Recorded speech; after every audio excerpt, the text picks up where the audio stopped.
So this episode includes what I got done in May, basically me rambling on about brakes and bleeding brakes and getting a little excited about the engine getting set up on the stand and a few other things like that. Hope you enjoy it. Good evening. It's John in John's Garage. It's a Thursday evening, mid-May. Heading out in a little bit here to meet up with the Factory Five guys and a bunch of other car guys across town in, I think, Orangeville, Dairy Queen. But I figured I'd kind of give an update before I head out. Had a lot going on here in the last few days, both on the Daytona and also on, I'm getting my VW SUV ready to sell, and I have been painting the wheels. So it's my first experience with an HVLP paint gun or paint guns, and it's been a really fun experience. So I'll give a little update on that because I do plan to paint my Daytona, so this is part of my learning process. Okay, so here we are. You probably recognize the scene if you've seen the other couple of videos, and things are a little chaotic in here. Generally I am pretty good, I keep things tidy, but I got a couple of different projects going on. Using Duplicata paint shop, primer, base coat, clear coat to paint the wheels. I've been doing some painting with POR 15 top coat on a piece of aluminum that I'm using on the Factory 5 Daytona to connect these reservoirs up to with their fittings. So let me show you that first, because it's been kind of a fun experience, but a little frustrating initially. So here's the piece of aluminum, with various holes in it that I completely screwed up the first time I made it. And I thought, well, this should be easy. This is the kind of thing I've done, in various forms and on, let me put it this way, I thought I'd be much better at it than I was. Didn't pay enough attention, doing it late at night, had a beer, etc. Fouled it up. I got it right second time. I have got the master cylinders in. I think I showed that. Now I'm running the hoses between those, and then we'll have 1, 2, 3 of the shiny brake reservoir and clutch reservoir, separate front and back. Get those set up. Just bought some brake fluid today, and Dave tells me this is the best stuff. DOT4 from Castrol. It's got the highest, point of heat where it, before it breaks down. So got that. Gonna get these hooked up and actually do my first attempt at bleeding brakes, because if this leaks, which it wouldn't surprise me if it does, because I have bent these stainless steel lines, double flared them, pretty proud of that. Oops, there goes my piece of aluminum.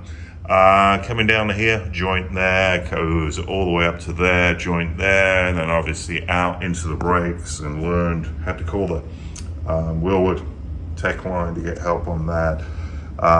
These MPT fittings were extremely tight, so I got a bit worried about that. And then I put the Teflon tape on there, because they say you have to on an MPT. But got those in, got them cranked down, so the brakes are good. Added these IBAC 1-inch spacers. I'm gonna have to cut the lug nuts off here, because when I put the Halbrand that's down there, the 17 by 8.5 Halbrand on, it completely hits the rotor. So need a 1-inch spacer. I figure that's what Paul and others are using. Paul and Hank have got the 1-inch spacers. Einbach or whatever it is are expensive, but very good. Billet, etc. I'm gonna have them on the back because as Hank pointed out to me, you need to keep the track the same. So here is one of the very large, love it, Halliburton 17 by 10, I think, on the back. So pretty excited about that. We got the diff in. I think I showed that. Guys came over and helped me get that in. That was a couple of weeks ago. Since then, I finished running the brake line, for the master cylinder out to the back. I don't know if you can see it. It's running behind here. You can't really see it, but it comes out to here and then goes out either side. And then the soft line is here. Coming out to the brakes. Seems to make sense and all work. Cool. I've got the tank out now. That's next. Got to get the hanger with the in-tank pump in there. But the thing I was missing was this one little grommet. And I got that from Factory 5. So now I can go ahead and get the tank installed next. Figuring out how to do that. I bought a tougher cover that goes underneath it than the one that comes. So if I end up going off a track and hitting some rocks and stuff, I should be in better shape. Gordon Levy referred me to where to get that. So pretty happy about that. I bought myself some 1/2-inch drive Milwaukee sockets because I realized I'm cranking on some pretty big stuff here, and a 1/2-inch drive is probably going to work better for me. Good friend and neighbor Bob Beeler loaned me his air compressor, which I've been using to work on the wheels of my VW Touareg. And then, so this is the 3-coat paint that I showed just now, dupe the color. It's coming out pretty darn well. I got my first fly here in the clear coat. He wanted to be part of the wheel, and given that this is just a wheel and it's car I'm going to sell, I'm not going to worry too much about that. Got a few imperfections, managed to get a few runs. It's pretty tricky getting paint down in here and not getting runs on here. Had to learn how to turn the gun down where it will, it's misting, and get the pattern different and tighter pattern, which the HVLP allows you to do. But it's extremely impressive, the amount of material that comes out of that gun, and the way it doesn't go everywhere. I mean, look at this. I'm spraying this without overspray. If this was a rattle can, I would have a silver driveway, and I'd probably be divorced, So, 2 wheels down, 2 to go. Anyway, what else? I think I now have all the parts I need. Everything's delivered off the back order list other than one switch, which I'm not actually going to use the switches that I get from Factory 5. I'm using some Lucas switches from England because I want that look. And given they're Lucas switches, I ordered 10. I actually only need 6 because probably some of them won't work. Like back in the day with my MG and other British cars, stuff, Lucas Electrics are notorious, right? Anyway, that's enough of the tangent on that. What else is going on? I think that is probably it. I mean, I'm starting to turn my attention towards the engine and getting my friend Sergio over here to stick his scope down into the engine and make sure to see if we've got any rust, and then to sort of give me instructions on how to start attaching everything to that. So I'm sort of jumping around here between things. Got this rechargeable liquid sprayer, which I fill with acetone and for the painting. That thing's fantastic. You just put compressed air in there, and you got acetone coming out. I got, what have I got in here? I got lacquer thinner in there. I got acetone in here. This thing is trick too. I bought this a while back. So really starting to use a lot of the tools and things that I've been buying and kind of stacking up. And next is setting up the fuel system. I've got Trick Flow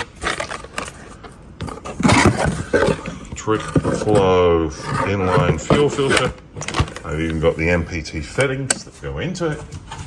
I have the hanger the hanger and the in-tank pump. Got to connect all that stuff up. I've got the aeromotive regulator. And I met a guy at Tea Garden Race today who told me if I wanted to go on the track, I probably should not put that regulator on the firewall because I may get not allowed to drive on a track if you got any kind of fuel connection on the firewall. So that changes my plans. I'll check into the rules at the SCCA or whatever, see if that's true, but certainly, if it is, that's good to know. Started looking at the battery tray, and where that goes.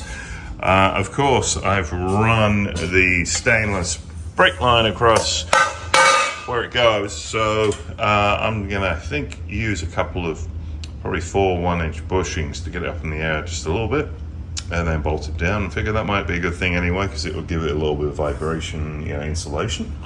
So starting to think about wiring, right, and whether to put a battery cutoff, and do I need a remote battery cutoff if I'm going to do autocross. So I feel like I'm starting to lose control of my garage here a little. It's getting a little chaotic, quite frankly. I've got, we've got the roofs off the Vet and the Jeep, and those are on the, over here and, over there, and my son's dog Cash, his dog bed, got some painting going on outside.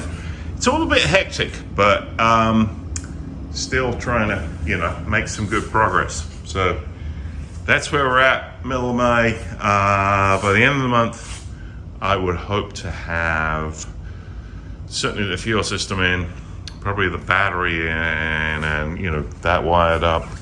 I want to test the electronic brakes. That's part of the reason. Electronic parking brakes. That's part of the reason I want to get the battery in. I realize I could rig it up temporarily, but I might as well get it in. What else? Just trying to sort of figure out what else I should probably run or mock up before I sort of switch over to working on the engine. I'm also starting to think about spraying the wheels. I'm going with a gunmetal, sort of gold gunmetal GT40 1960s look, and realizing that spraying wheels is really good practice, because you certainly get runs and it's difficult to get into areas. So that, I think, is going to get me pretty comfortable with these HVLP paint guns, which, let me show you those. Got them from TCP Global, very reasonable price. I got a kit here with, it's got an inline fuel filter, the regulator, a couple of different guns, the 1.4, the 1.8, and this little spot guy 1.0 with this cute little tank. I mean, I am able to do things like, write my name, do these little tiny dots here by dotting down the pressure and the pattern, and it's pretty amazing. So the range of things you can do with these, very, I guess, motivating to me, because I think I probably can paint the car. I'm not saying it's going to be easy. The prep work is going to be a ton, but I think the equipment I now have is getting there. I am going to need a bigger compressor, though. It very quickly starts, turns on. So even though it doesn't need crazy PSI, it needs a tremendous amount of air. Certainly, I think a 60-gallon tank is needed. And I don't currently have 220 in my garage. So that is something I'm probably going to need to do. Okay, that's it for now.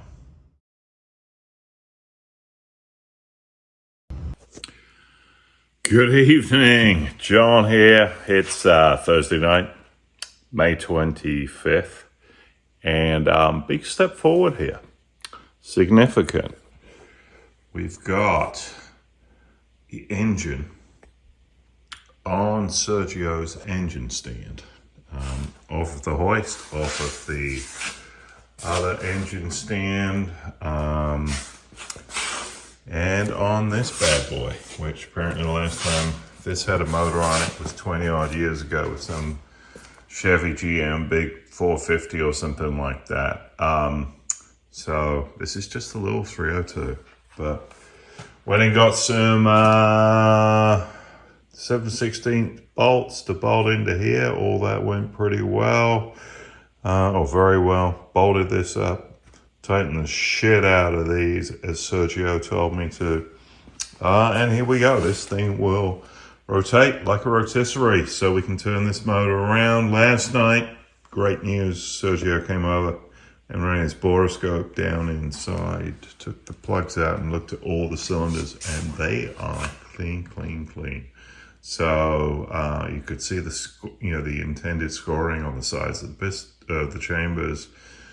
Everything looks good.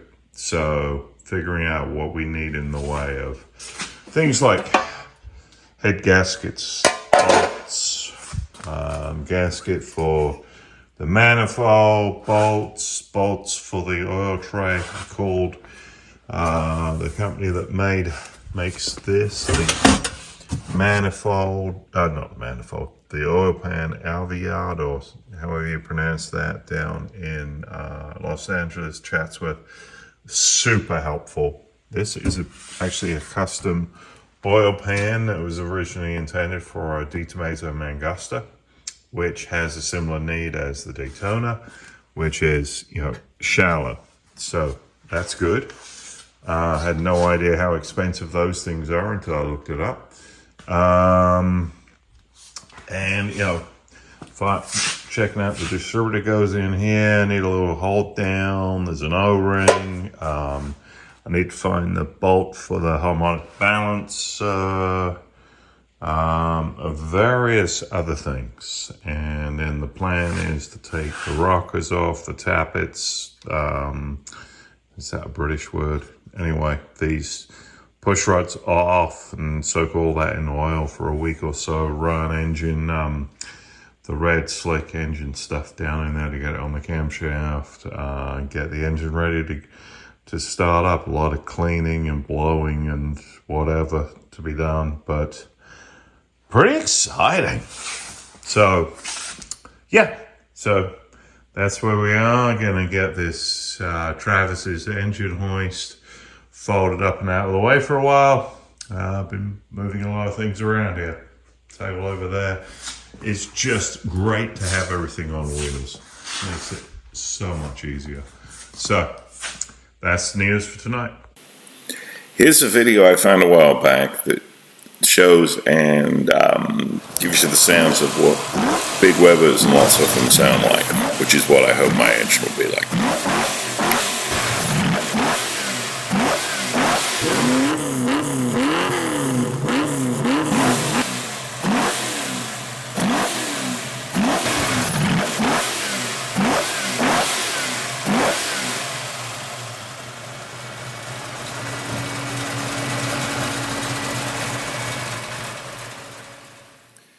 That's it for this episode.